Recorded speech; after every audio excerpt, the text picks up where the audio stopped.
Women have it easy, huh? Just say you're dealing with menopause, and you can take a break from work and housework. I couldn't hide my boiling anger at my husband's insensitive words. The changes in my body started to appear when I was over 50. I was diagnosed with menopause 2 years ago at a hospital. For these 2 years, I've suffered from various symptoms like dizziness, palpitations, and hot flashes. Despite receiving treatment, the symptoms have only eased. There's no complete cure. My husband, who has been living in the same house, has never tried to understand my illness. Dizziness? Getting tired easily? Back pain? Everyone gets that as they age. And then you use menopause as an excuse to take a break from work and spend the whole day in bed. Oh, how I envy you. My husband threw these words at me when I couldn't even stand up because of my dizziness. He maliciously interpreted my medically advised leave of absence as taking a break for a trivial illness. He has repeatedly insulted and sneered at my incurable condition. But today was different. He looked down on me with a look of utter disdain and laughed mockingly.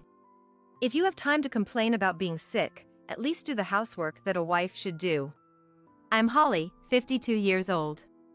I've been living with my husband, Ken, who is 3 years older than me. We met through a mutual acquaintance in our late 20s and hit it off right away. We continued our relationship smoothly and got married in our early 30s. Although we occasionally had minor arguments, Ken was kind, and we both worked hard at our jobs while living a peaceful life. We don't have children, but I thought we had been getting along well, supporting each other as a couple.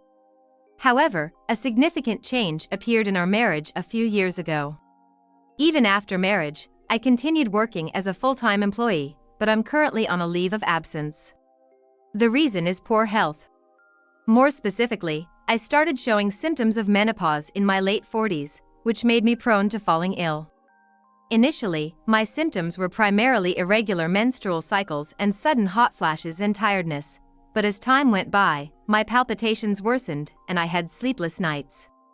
Eventually, I began to experience irritability and depression for no reason, affecting my mental health. Menopause can cause various symptoms for about 10 years, from before to after menopause. I had heard about it, but experiencing it myself was much harder than I imagined. My symptoms were particularly severe, and on the advice of my family, I started visiting a hospital, but I haven't recovered at all. Doctors say that menopause involves various symptoms, so there's no specific cure, and treatment is mainly symptomatic. Therefore, I've been using prescribed medications and herbal remedies, but there's no cure. The symptoms have only eased temporarily. It became difficult to continue working, so I decided to take a leave of absence when I turned 50, 2 years ago. My company allows a leave of absence for up to 3 years, and I'm nearing the time when I have to decide whether to return to work or resign. I don't want to quit my job, but there's no sign that my symptoms will subside, and I might have to consider resigning, which frustrates me. However, I'm unsure what Ken would say if I ended up quitting. Initially, Ken was worried and took care of me when I first became ill with menopause. He wasn't one to take the initiative in doing housework, but he used to be considerate when I was unwell. I thought he was a kind person, but as soon as he realized my health issue might drag on, he started looking at me with annoyance. When I discussed wanting to temporarily take a leave of absence from work with Ken, he wasn't pleased. I don't understand much about your health, but is it so bad that you have to take a leave? You're not just slacking off and lazing around at home, right? I was shocked when he said that. Men can also experience menopause, but Ken, who has a chronic condition, hardly ever falls ill. He always took care to maintain a good condition and prevent his condition from worsening, so he probably felt I was being lazy for continuing to be unwell. No matter how much I explained my symptoms verbally, he would say, "So what's the improvement plan? If that method doesn't work, you should look for the next one. Why keep saying it won't heal? If it doesn't heal, find a way to cure it, without showing any understanding." Continuing to work in my current state is challenging. When I pleaded to take a leave until my condition stabilized, Ken, as expected, got furious. But when I told him that not only my boss but also my coworkers were pleading with me to take a break, Ken grudgingly agreed. I had decided to put even more effort into the housework while I wasn't working, but there were times when my conditions suddenly worsened, and I couldn't get up. Standing up caused dizziness, and even sitting down didn't stop the sweating, possibly due to hot flashes. Trying to vacuum would bring on unbearable back pain. I endured by taking my medicine and did the housework whenever I could move, but Ken still didn't understand. "Haven't you gotten better yet? What's the point of going to the doctor?" he said, predictably treating me more. "Hey, if you're resting and staying home, why can't you finish all the housework during the day? You can't be feeling bad all day. When I come home, there's no greeting, just dinner that seems thrown together. What are you even doing at home?" Ken complained more than once or twice upon returning from work. His attitude, sighing in exasperation, was a shock to me. There were times over the weekend, when he was home, that he yelled at me for lying down sick. "How long are you going to sleep? At least run the laundry." His sarcastic comments and complaints increased day by day, and the words of care and concern disappeared. Hurt by his terrible attitude, I increasingly wondered when my symptoms would end, if they would ever really go away. Thankfully, my mother-in-law and sister-in-law, who live in the same town, understood my condition and occasionally offered advice, which was a great relief. My mother-in-law is over 80, still physically strong, and very lively in conversation. My father-in-law has passed away, and she lives with my sister-in-law, Anna, and her husband. They were the ones who suggested I go to the hospital and consider taking a leave of absence if things got too bad. I'm truly grateful to them, as both of my parents have passed away, and they've been a tremendous support through my menopausal symptoms. One day, Ken said, "We're going to have a dinner party at our house next weekend for my mom's birthday." It seems that in Ken's family, it's been a tradition since childhood to have a big dinner party for family birthdays. I've participated every year since marrying him, and the celebrations have varied from going out to eat to hosting parties at his parents' house. This year, we were to host his mother's birthday celebration at our place. Naturally, I was in charge of the meal. His mother and Anna were supposed to come over in the evening, and Anna's husband couldn't make it due to work commitments. "Make sure you're feeling okay on the day," Ken said, glaring at me with a stern look. "I won't accept any excuses like last year." "Okay," I replied, unable to do anything but nod in front of his demanding attitude. Last year, I had fallen ill right before his mother's birthday party at his parents' house and had to miss it. Ken seemed to think that made him look bad. I remember being harshly scolded when he got home, crying from the pain. So this time, I wanted to make sure I was well for the dinner party as Ken had demanded. If it were as simple as just getting better, I wouldn't have been suffering for years. Hoping for a day with milder symptoms, I slowly started preparing. His mother was turning 85. Wanting to show my gratitude for all she's done, I vowed to do my best to prepare dinner for everyone that day. Hosting the family meant there was a lot to do beyond preparing the meal. Ken has a bit of a prideful side, so he wouldn't be satisfied unless the house was cleaned from top to bottom. I did my best to clean the house over several days, consulting my health as I went. Ken didn't help with the housework at all, relaxing in the living room instead, but I was used to that. In his generation, housework is seen as the wife's job. I never expected him, who thinks I'm just lazing around at home all day, to lend a hand. After finishing the shopping for the dinner menu the day before, I went to bed early, praying I'd wake up feeling somewhat better. But on the day of the dinner, I woke up with terrible headaches and dizziness. Trying to get out of bed made my vision warp, forcing me to close my eyes. Then came the intense palpitations and throbbing pain in my head. One of the worst episodes I've had recently. Despite the struggle, as I managed to get out of bed, I heard Ken's loud sigh from above.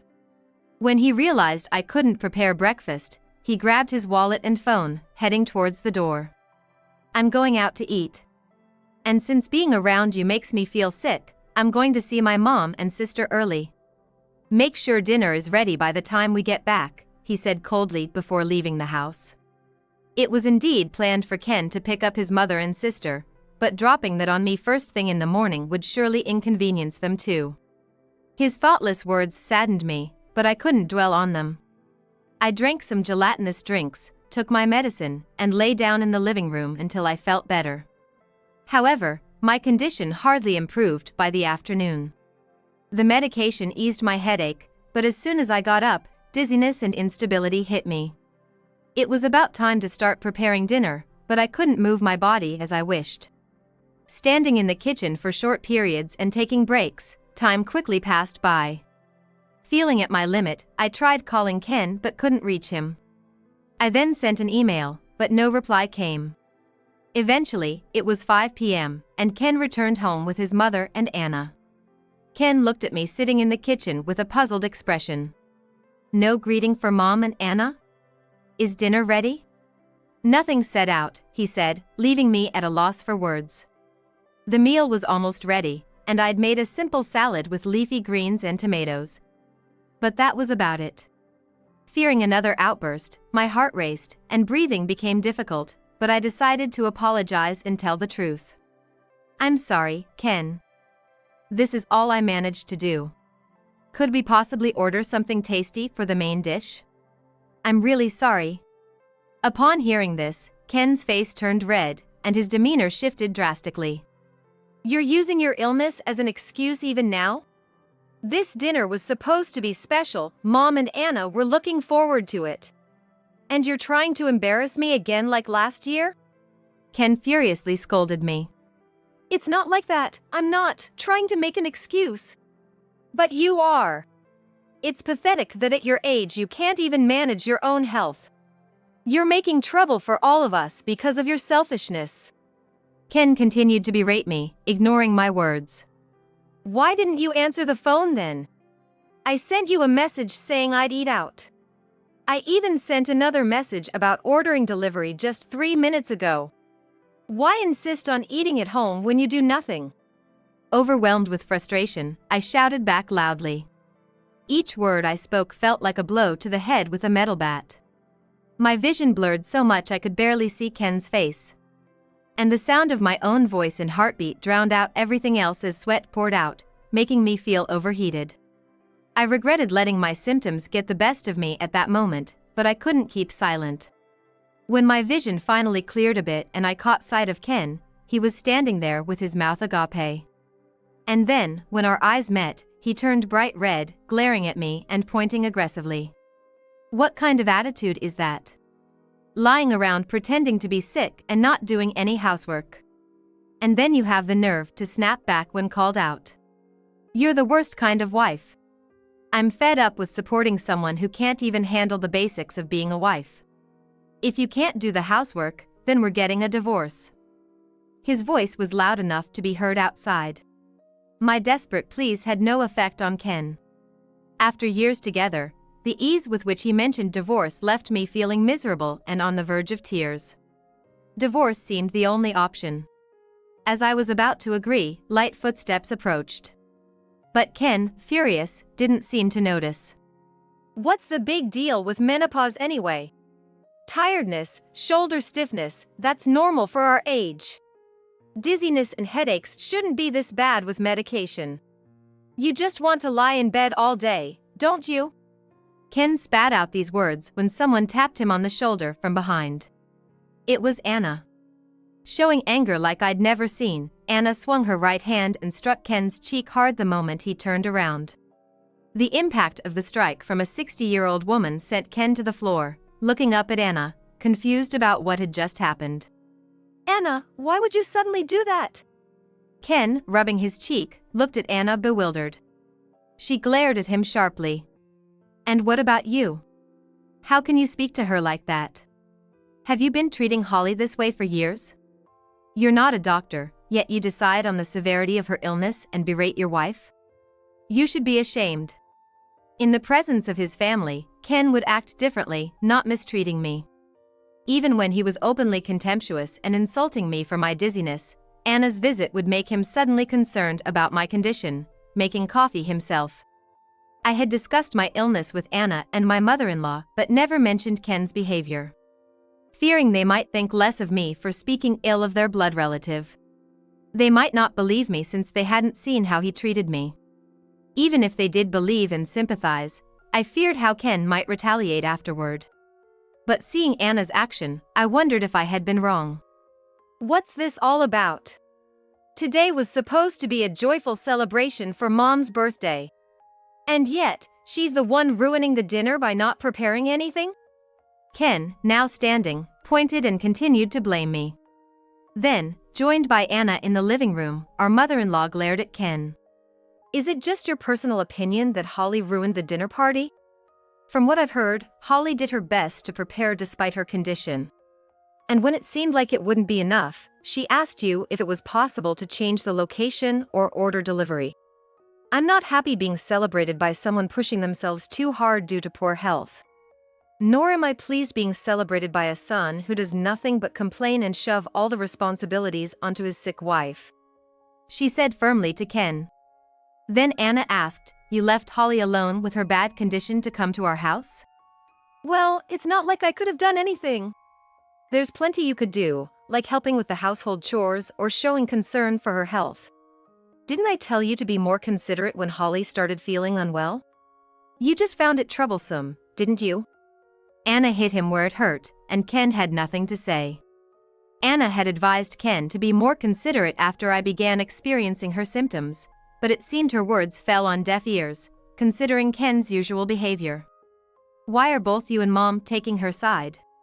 Menopause isn't even a real disease, right? Getting tired or having palpitations, everyone gets that as they age. It's just lazy women who slap a disease name on it to make themselves seem sick. Ken tried to justify himself further. Anna sighed and began to explain.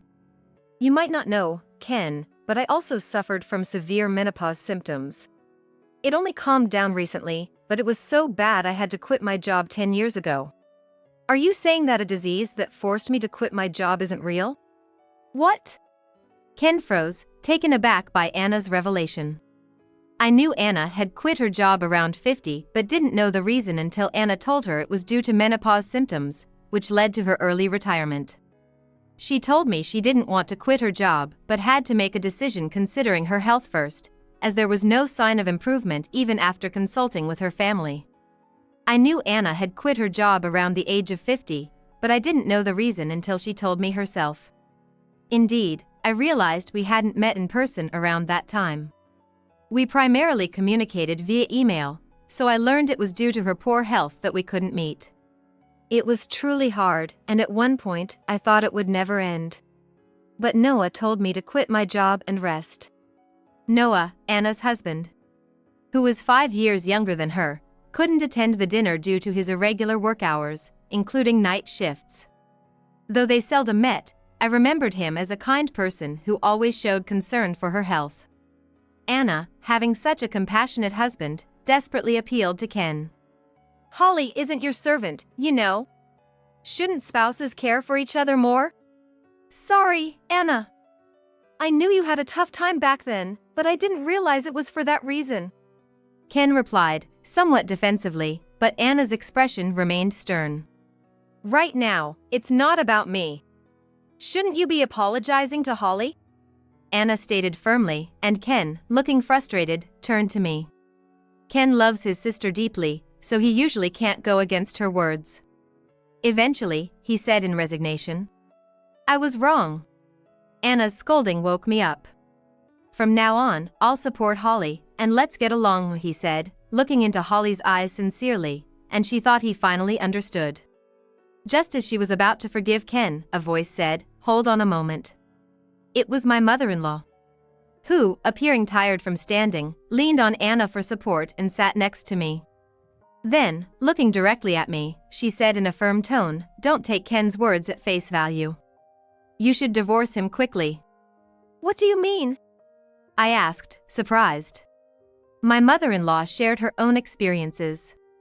I suffered from similar symptoms around your age. There wasn't a name for it back then. From what you've shared, I believe I also had menopause. Didn't I tell you about this before? I nodded lightly. It seemed that when my mother-in-law was my age, menopause wasn't widely recognized, making it difficult to find treatment and understanding from others. Pointing at Ken, she continued with a troubled smile. Ken, you know, was quite harsh to me when I was suffering. That was around the time before he married you, I think. He was still living at home and would yell at me to hurry up with meals, criticize me for always sleeping, and accuse me of pretending to be sick. Recounting the past, my mother-in-law looked genuinely pained. Is that true? Still wanting to believe in Ken, I questioned him, only to have him awkwardly avert his gaze. His lack of denial spoke volumes, affirming everything my mother-in-law had said. She looked down sorrowfully and shared, "My late husband was so angry with Ken's behavior back then that he hit him. And when his father scolded him severely, Ken said the same thing he says now, 'I've woken up.' Indeed, after that, Ken stopped saying anything to me. But then he quickly married you and left home. But Holly, you've been on the receiving end of his terrible treatment, haven't you? It means Ken hasn't changed at all. Even decades later, he still shows no understanding of others' illnesses." She said this matter-of-factly, insisting that Ken's words were nothing but convenient excuses. No way! Just wait a second, I won't do it again, believe me. Ken tried to interject, but Anna stopped him by grabbing his arm. "I saw it all back then. That's why I hit you just like Dad did. You apologized to Mom, crying after Dad scolded you, right? I've woken up, it was all my fault. But now, you're doing the same thing to Holly. After repeating the same mistake twice, it's too convenient to just say believe me." Ken bit his lip in frustration at Anna's admonition. As he fell silent, my mother-in-law grasped my shoulders and urged, "That's why you need to divorce Ken and get away quickly. Otherwise, you'll continue to suffer. I have a daughter too. Now is your chance. Alone, he'll never admit his faults. He might even blame you for embarrassing him in front of his parents." It was heartbreaking to hear such words from his own mother. The thought of divorce at this age was daunting, but it was clear that continuing with Ken seemed impossible. Despite enduring terrible treatment, hoping that things would return to normal once my symptoms eased, it likely would have only been a matter of time before things got worse again. Rising with effort despite ongoing dizziness, I looked straight at Ken and declared my intention to divorce. Ken shrugged off Anna's hand, exclaiming, "What's this? Everyone's treating me like the villain." Everyone in the room looked at him coldly. Being regarded this way even by his own family. Ken turned red with rage and finally agreed to the divorce in a fit of anger. The dinner was called off, and my mother-in-law went home, while Ken decided to stay in a hotel. Our divorce was settled without any disputes over assets. Shortly after, I focused on recuperating alone. Half a year later, Ken, whom I hadn't been in contact with at all, called. I had moved out into an apartment and was living by myself, regularly visiting the hospital. My condition had stabilized without the stress. But Ken's call filled me with dread. True to my fears, Ken's message was selfish to the core. He claimed his chronic illness had worsened since living alone post-divorce. However, Ken had bragged about having perfect control over his own health management. He used that to criticize me, calling me a slacker with no real intention to get treated, just because my condition wasn't improving. Why's that happening? You said you had perfect control over your health management. I retorted, though I knew the reason. Ken's idea of management was shallow. Choosing what to eat from the meals I prepared. He never cooked from scratch because I had always planned our meals with his health in mind. Ken's lifestyle had plummeted in the past 6 months, subsisting on store meals and neglecting cleanliness. Such an unhealthy and unhygienic life would indeed deteriorate anyone's health. I can't keep living like this. I need you to take care of me. It's been half a year, your illness must be cured by now, Ken said without a hint of remorse. Apparently, he had first turned to Anna, but she was overwhelmed caring for their mother. Though I wanted to refuse, he was, after all, my former husband of many years. I considered ignoring him. But Ken said, "At least look at the albums I found in the closet. If you don't want them, I'll throw them away." I pondered, thinking they might be old photos. Although I've grown weary of him now, there was a time when my relationship with Ken was good, and we have photos with his mother and the rest of the family. I decided to visit our former home once to pick out my photos. The house, neglected since I left, was dirtier than before. Unemptied meal containers littered the table, making me grimace. You see, without you, I don't even have time to clean. It's hard to move when I feel bad, Ken defended himself unprovoked. Though he appeared surprisingly well. His desire for care seemed to be more about wanting someone to handle cleaning, laundry, and cooking rather than actual caregiving. After a moment's thought, I said, "You're not injured and seem well enough. Why don't you take care of yourself instead of slacking off?" Then, Ken, with a sullen squint, retorted, "You know my illness affects my organs and nerves, right? Don't judge by appearances. How can you say I'm slacking off when I'm suffering like this?" Hearing this, I stared at him with a cold gaze, causing him to falter visibly. Suddenly, Ken's demeanor paused. With wide eyes, he took a deep breath and bowed his head to me. I was wrong to have said those things to you while you were suffering. I'm truly sorry and deeply reflect on my actions. I promise it won't happen again. So, please. Predicting the continuation of his plea, I promptly made it clear. Sorry, but I can't take care of you. I'm still battling menopause symptoms myself, and I can't trust your apology. Panicked, Ken desperately begged me. Please, somehow.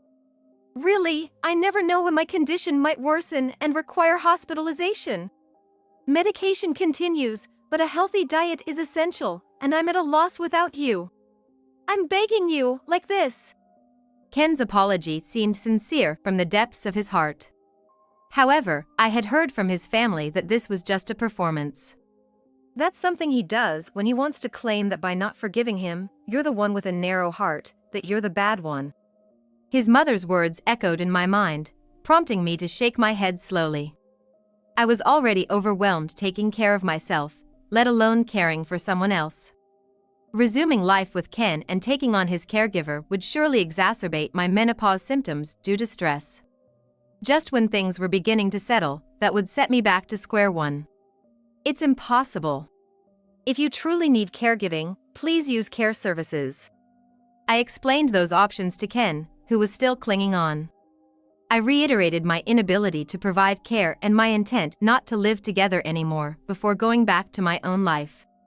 Eventually, my symptoms stabilized, allowing me to return to work from my leave. Though I considered resigning at one point, I needed to earn a living on my own moving forward. Plus, I've always found fulfillment in my work, so despite a break of over 2 years, I found joy in resuming. I have no intention of reconciling with Ken or remarrying anyone else for now. However, I still keep in touch with Ken's family, occasionally meeting them for meals and maintaining our relationship. Due to this incident, the family's traditional dinner gatherings have ceased. I also learned that Ken quit his job for some reason, claiming it was to focus on his treatment, though his clinic visits haven't increased, nor has his diet improved. With the funds from his early retirement, he has no immediate financial worries but lives in fear of an uncertain future battling his illness. I plan to continue valuing my health and living a fulfilling life for the remainder of my days.